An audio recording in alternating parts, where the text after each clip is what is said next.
Hello friends, I hope তোমরা সবাই খুব ভালো আছো। তো আজকে চলে আসলাম আরও একবার অ্যাপ্রোপ্রিয়েট প্রিপোজিশনের একটি ভিডিও নিয়ে।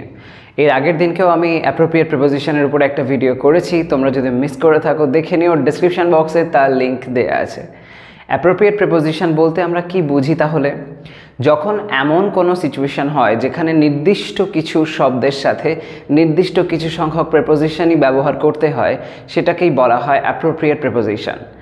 যখন এরম ধরনের সিচুয়েশন হয় যে নির্দিষ্ট সেই জায়গাতে একটি নির্দিষ্ট প্রিপোজিশন ছাড়া অন্য প্রিপোজিশন তুমি ইউজ করে ফেলো, তখন সেটা কিন্তু ভুল হয়ে যায়।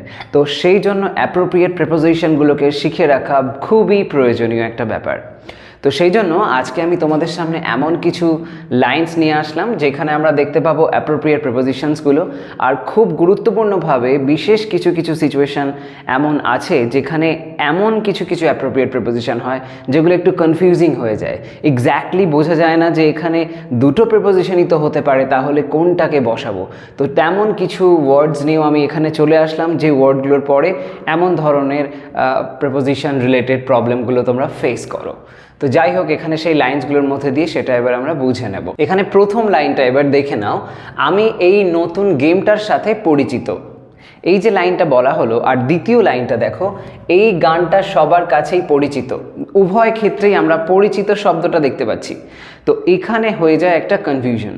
দুটো ক্ষেত্রেই পরিচিত আছে মানে বিষয়টা কিন্তু সেম নয়। কেন সেম নয় যদি আমরা ট্রান্সলেট করি তাহলে কিন্তু ক্লিয়ারভাবে বুঝতে পারবো। দেখো, প্রথম পার্টটায় আমি এই নতুন গেমটার সাথে পরিচিত, এখানে সাবজেক্ট কে আছে? সাবজেক্ট আছে আমি। তো সেটা আগে লিখে দেওয়া যাক, তারপরে বিষয়টা বোঝা যাবে। আই দিলাম। এবার কি? এই নতুন গেমটার সাথে পরিচিত মানে আমি এখন পরিচিত বা বলতে পারি সবসময় পরিচিত, এরকম সেন্সে। তো সেই অর্থে আমরা এটা সিম্পল প্রেজেন্ট টেন্সের ফরম্যাট অনুযায়ী লিখব। তো এখানে পরিচিত অর্থে আমরা কি ব্যবহার করব? পরিচিত অর্থে ফ্যামিলিয়ার এই শব্দটাকে ব্যবহার করতে পারি। তো I am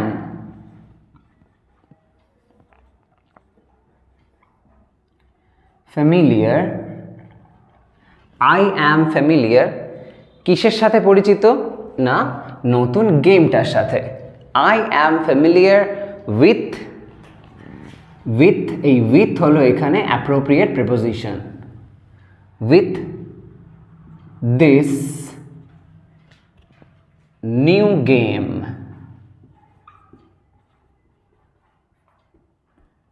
I am familiar with this new game. তাহলে ফ্যামিলিয়ার ওয়ার্ডটার সাথে উইথ এই অ্যাপ্রোপ্রিয়েট প্রিপোজিশনটা গেল।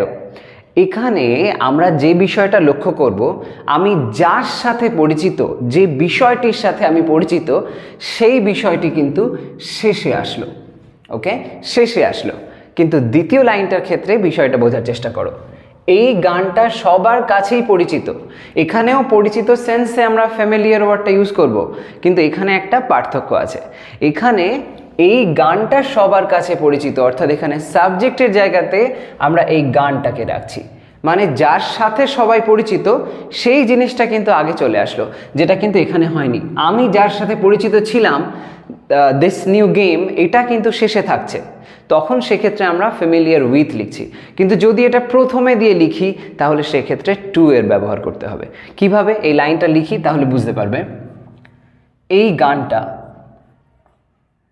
দিস সং, এই গানটা সবার কাছেই পরিচিত। তার মানে এটাও বোঝানো হচ্ছে সেম কাইন্ড অফ সেন্সেই, মানে সেম আগে যেটা টেন্স হয়েছিল সেরকম ধরনের, সব সময়ের জন্য পরিচিত। তো এটা আমরা সিম্পল প্রেজেন্ট টেন্সে লিখতে পারি। দিস সং ইজ ফ্যামিলিয়ার,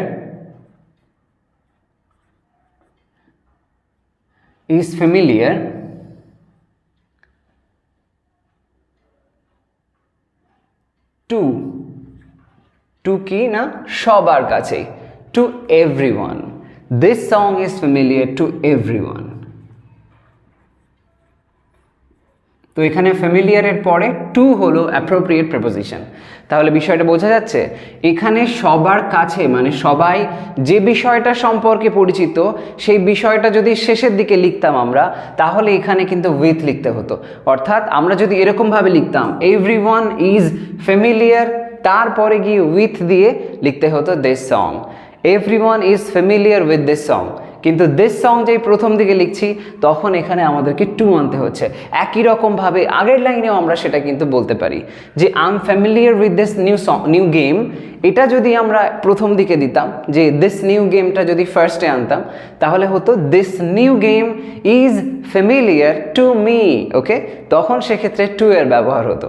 এই সেন্সটাকে মাথায় রাখবে, মনে রাখবে যখন সাবজেক্ট যে থাকছে তার অধীনে কোনো জ্ঞানের বিষয় থাকছে, কোনো নলেজ থাকছে, সেই নলেজটা যখন যে সংক্রান্ত বিষয় থাকছে সেটা যখন শেষের দিকে থাকছে তখন সেক্ষেত্রে আমরা উইথের ব্যবহার করছি, আর প্রথম দিকে যখন থাকছে তখন সেক্ষেত্রে আমরা টু এর ব্যবহার করছি।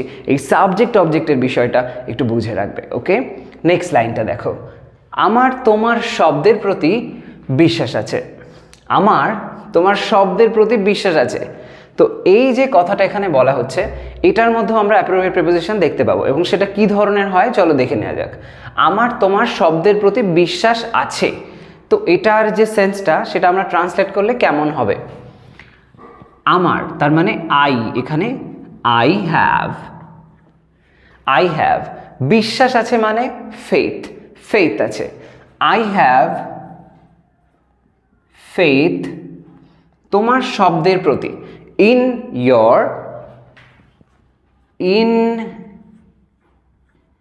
your words, শব্দের প্রতি। তাহলে এখানে দেখতে পেলাম যখন এমন আমরা কথা বাংলায় বলি যেখানে এটার প্রতি আমার বিশ্বাস আছে, ওটার প্রতি আমার বিশ্বাস আছে, এরকম সেন্স আসে, তখন এই বিশ্বাস আছে যার উপর সেই সেন্সটা বোঝানোর জন্য আমরা ফেথের পরে ইন এর ব্যবহার করি, okay. In, I have faith in your words, এরকমভাবে, ওকে। পরের লাইনটা দেখো, সে তোমার কাজের প্রতি বিশ্বাসী থাকবে। এই লাইনটাতে আমরা কি দেখতে পাচ্ছি? টেন্সটা আছে দেখো, থাকবেই বলা হয়েছে, মানে ফিউচারে সে বিশ্বাসী থাকবে এরকমভাবে বলা হয়েছে। তো তাহলে আমরা এটা ফিউচার টেন্সে লিখবো লাইনটা। এবার ফিউচার কোন টেন্স হবে? এখানে অ্যাকচুয়ালি সিম্পল ফিউচার টেন্সের ব্যবহার হবে। তো এবার আমরা লাইনটা কিভাবে করতে পারি? সে তোমার কাজের প্রতি, তো লেখা যাক সে সেন্সে হি বা শি দেওয়া যেতে পারে, হি দিলাম। সে বিশ্বাসী, কাজের প্রতি বিশ্বাসী থাকবে, তো হি উইল বি, এখানে মেইন ভার্বের জায়গায় বি এর ব্যবহারটা হচ্ছে, ওকে। বি, হি উইল বি কি না বিশ্বাসী থাকবে। যখন জানবে বিশ্বাস আছে বোঝায় তখন হচ্ছে ফেইথের ব্যবহার, আর যখন বিশ্বাসী বলছি তখন হবে faithful, okay. Faithful, he will be faithful.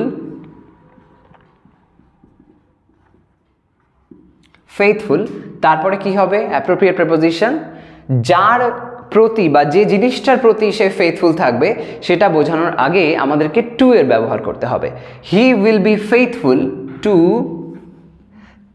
তোমার কাজের প্রতি, তো to your work, he will be faithful to your work, okay. তো এখানে ফেইথফুল তারপরে বসলো টু। তাহলে সহজ সরল ভাষায় কিভাবে মনে রাখতে পারি? যখন ফেইথের ব্যবহার করা হচ্ছে তখন যে জিনিসটার উপরে ফেইথ আছে সেটার ক্ষেত্রে আমরা ইন ব্যবহার করছি ঠিক তার আগে, আর যখন ফেইথফুল ব্যবহার করা হচ্ছে তখন সেক্ষেত্রে তারপরে আমরা টু এর ব্যবহার করছি, ওকে। গুলিয়ে ফেলো না। নেক্সট লাইনটা দেখো, রাকেশকে আরিয়ানের সাথে তুলনা করো যেহেতু ওরা সহপাঠী। রাকেশকে আরিয়ানের সাথে তুলনা করো যেহেতু ওরা সহপাঠী। এই যে লাইনটা এখানেও আমরা দেখতে পাবো অ্যাপ্রোপ্রিয়েট প্রিপোজিশনের একটা দারুণ ব্যবহার। কেমনভাবে দেখো, এখানে তুলনা করার যে বিষয়টা আসছে মানে কম্পেয়ার করা, এই কম্পেয়ারের সাথে নির্দিষ্ট দুটো প্রিপোজিশন আছে যেটা কিন্তু কনফিউশন ক্রিয়েট করে। একটা হয় কম্পেয়ার টু আর একটা হয় compare with, okay. Compare to আর একটা হয় কম্পেয়ার উইথ। তো এই যে কম্পেয়ার টু আর কম্পেয়ার উইথের ব্যবহার, কোথায় হয় কম্পেয়ার টু আর কোথায় হয় কম্পেয়ার উইথ, সেটাই আমরা এবার এখানে বুঝে নেব। এই যে লাইনটা সেটাকে আমরা ট্রান্সলেট করি তাহলে এই জিনিসটা ক্লিয়ার হবে। তুলনা করো, তো এখানে দেখো যে সেন্সে কথাটা বলা হচ্ছে কাজটা করতে নির্দেশ দেওয়া হচ্ছে, তো তার মানে এটা ইম্পারেটিভ সেন্টেন্স হয়েছে। তো আমরা শুরু করব আমরা ভার্ব দিয়ে, ওকে। তো কম্পেয়ার এটা দিয়ে শুরু করতে হবে। কম্পেয়ার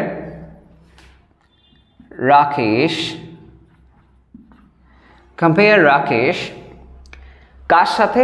আরিয়ানের সাথে। এখানে রাকেশ আর আরিয়ানের মধ্যে যে সম্পর্কটা বোঝানো হচ্ছে দুজনই কিন্তু একই রকমের ক্যাটাগরি থেকে বিলং করে, দুজনকেই বলা হচ্ছে সহপাঠী, দুজনের মধ্যে একটা সিমিলার ফ্যাক্ট আছে। যখন এরকম সিমিলার বিষয়ের মধ্যে তুলনা করা হয় তখন সেক্ষেত্রে উইথ এর ব্যবহার করবে। ওকে, উইথ এর ব্যবহার হবে। তো compare Rakesh with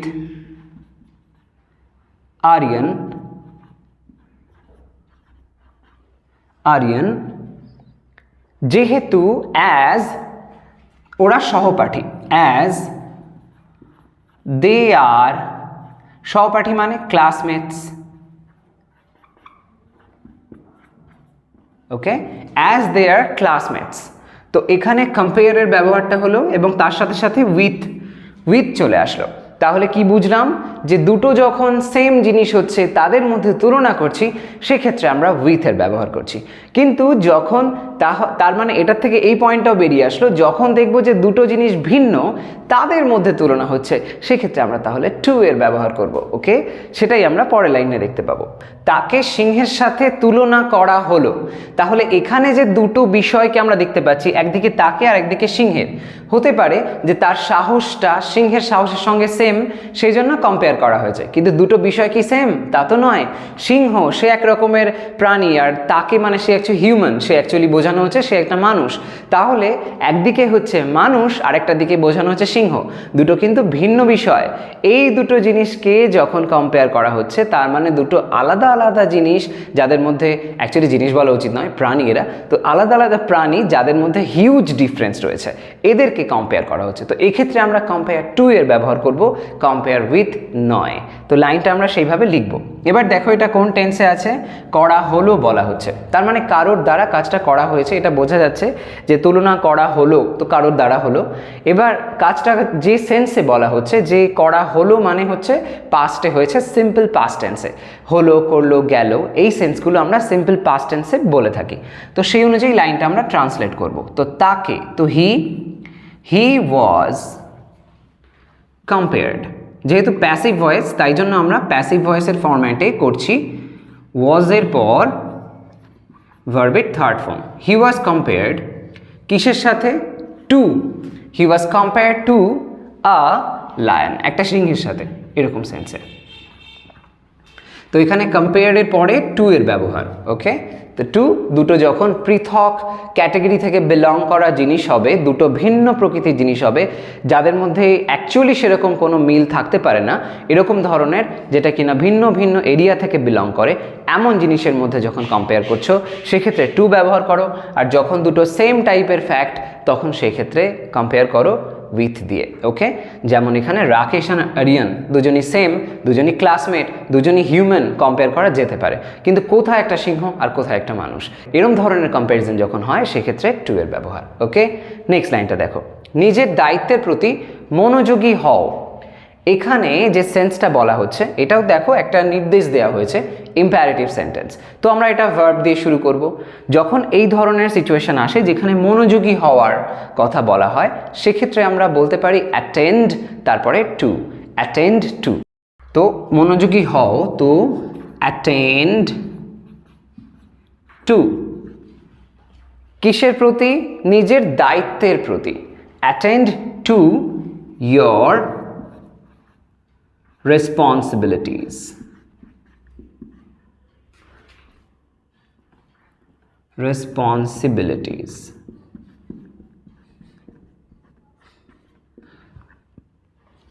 okay, attend to your responsibilities. তাহলে অ্যাটেন্ডের পরে টু এর ব্যবহার।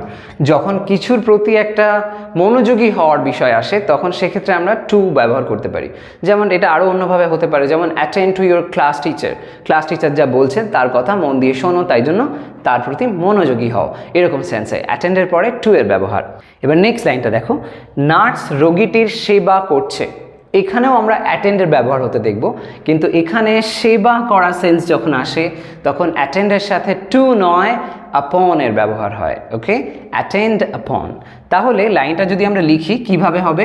করছে বলা হয়েছে, কাজটা করছে তার মানে চলছে বোঝাচ্ছে, বর্তমানকালে চলছে। তাহলে আমরা প্রেজেন্ট কন্টিনিউয়াস টেন্সের ফরম্যাটে লিখব, নার্স, দ্য নার্স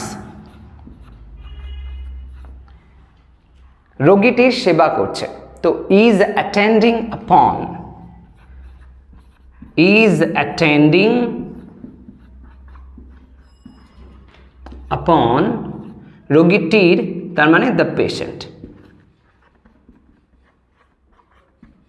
ওকে, তাহলে অ্যাটেন্ডের সাথে সাথে আপনের ব্যবহার, বোঝা গেল?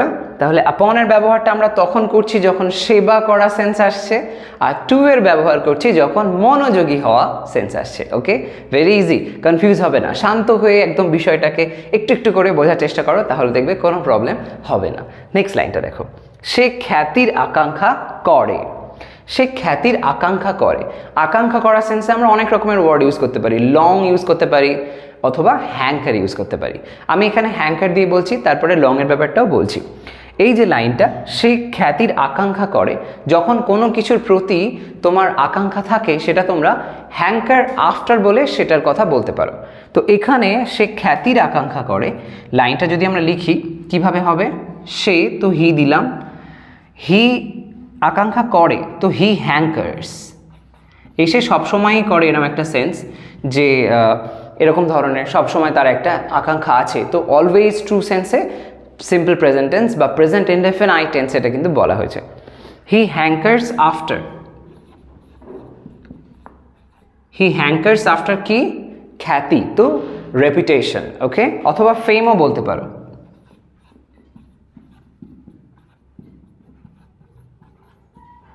হি হ্যাঙ্কার্স আফটার রেপুটেশন, তো এখানে হ্যাঙ্কার শব্দটার সাথে সাথে আফটারের ব্যবহার, এই আফটার হচ্ছে এখানে অ্যাপ্রোপ্রিয়েট প্রিপোজিশন।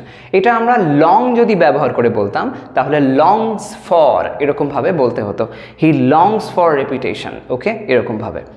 যাই হোক, নেক্সট লাইনটা দেখো, আমি যা করলাম আমার কাছে আশা করা হয় না, মানে আমি এমন একটা কিছু কাজ করে দিয়েছি যেটা আমার কাছে আশা করা যায় না। আশা করা যায় না মানে প্রত্যাশা করা যায় না, বা বলতে পারি এক্সপেক্ট করা যায় না। তো সেই এক্সপেক্ট শব্দটাকে যখন আমরা ব্যবহার করব সেক্ষেত্রে আমরা দেখব এক্সপেক্টের সাথে অফের ব্যবহার হতে, অথবা ওটা আমরা ফ্রম করেও বলতে পারি, কিন্তু সেক্ষেত্রে বাংলার লাইনগত দিক থেকে একটা ছোট্ট পার্থক্য আসে, সেটা আমি তোমাদেরকে বলছি। তো দেখো এখানে আমি যা করলাম আমার কাছে আশা করা হয় না, তো এখানে সেন্সটা বুঝে নাও। প্রথম দিকে যে কথাটা বলা হচ্ছে আমি যা করলাম মানে কাজটা আমি করে ফেলেছি, তো এটা হলো সিম্পল পাস্ট টেন্স, অতীতকাল। অন্যদিকে আমার কাছে আশা করা হয় না মানে বর্তমানে সেই জিনিসটা কিন্তু আশা করা হয় না সব সময়, মানে এমনভাবে বলা হচ্ছে আগে ওটা আশা করা হতো না, এখনও হয় না, ফিউচারেও হবে না, তার মানে সিম্পল প্রেজেন্ট টেন্স। তো একদিকে সিম্পল পাস্ট আছে, আরেকটা দিকে সিম্পল প্রেজেন্ট টেন্স, বা বলতে পারি প্রেজেন্ট ইনডেফিনাইট আর প্রেজেন্ট, আরেকটা হচ্ছে পাস্ট ইনডেফিনাইট টেন্স আছে।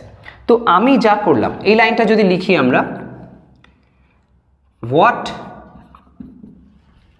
আই ডিড, মানে হলো আমি যা করলাম, হোয়াট আই ডিড, এরপর একটা কমা দাও, তারপর আমার কাছে আশা করা হয় না, যা করেছি সেটা আমার কাছে আশা করা হয় না। So what I did is not, তো ইজন্ট করে দিই, ইজন্ট মানে is not, isn't expected, isn't expected, isn't expected of me. Okay, expected of me, ঠিক আছে। What I did isn't expected of me, তো এখানে এক্সপেক্টেড যেই ব্যবহার করছি আমরা এখানে অফের ব্যবহার করছি। এবার আমি প্রথম দিকে তোমাদের একটা কথা বলেছিলাম যে অফ ছাড়াও আমরা ফ্রমের ব্যবহার করতে পারি। ফ্রমটা কখন ব্যবহার হয়, যখন দেখবে বাংলাতে কথাটা এরকম বলা হবে যে আমার কাছে আশা করা হয় না, এই সেন্সটার জায়গায় আমার থেকে আশা করা হয় না এরকম সেন্স আসে, তখন সেটা যদি আমরা ট্রান্সলেট করি সেক্ষেত্রে এক্সপেক্টেড ফ্রম মি এরকমভাবে বলতে পারি। ওকে, তো এই সমস্ত ভিন্ন ভিন্ন রকমভাবে তোমরা এই জাতীয় অ্যাপ্রোপ্রিয়েট প্রিপোজিশনগুলোকে কিন্তু দৈনন্দিন জীবনের লাইন্সগুলোর মধ্যে ব্যবহার করতে পারো। তো কনফিউশন রাখবে না, বিষয়গুলো ঠিক কেমন কেমন সেন্সে এদের ব্যবহার হচ্ছে সেটা বুঝে নিয়ে সেগুলোকে ইউজ করো। ওকে, কোনো কনফিউশন যদি স্টিল তোমরা ফেস করো আমাকে ডেফিনেটলি কমেন্ট বক্সে জানিও, আমি তোমাদেরকে ডেফিনেটলি সেই বিষয়টাকে ক্লিয়ার করে দেবো। আগামী দিনের ভিডিওতে চলে আসবো আরও একটা কোনো ইন্টারেস্টিং টপিক নিয়ে। সবাই ভালো থাকো, সুস্থ থাকো, আজকের জন্য আসি, বাই বাই।